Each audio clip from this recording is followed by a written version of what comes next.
మద్యం ధరల్ని షాక్ కొట్టే విధంగా పెంచుతాం. పేద మధ్యతరగతి వర్గాలకు అందుబాటులో లేకుండా ఇంకా ఇంకా షాక్ కొట్టేలా పెంచుతాం.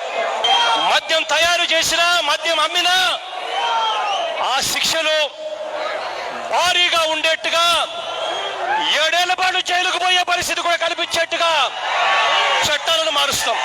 ఈ రకంగా రేట్లు ఎక్కువగా పెట్టడం వల్ల రేట్లు ఎక్కువగా పెట్టడం వల్ల ఇల్లీగల్ లిక్కరు ఇల్లిసిట్ లిక్కర్కు ఎక్కువ అవకాశం వస్తూ ఉంది.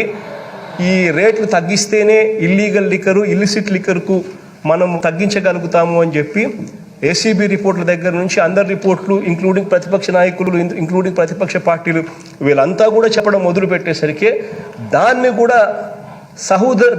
కూడా మంచి ఉద్దేశంతోనే తీసుకొని మళ్ళీ రేట్లు కూడా తగ్గించాం.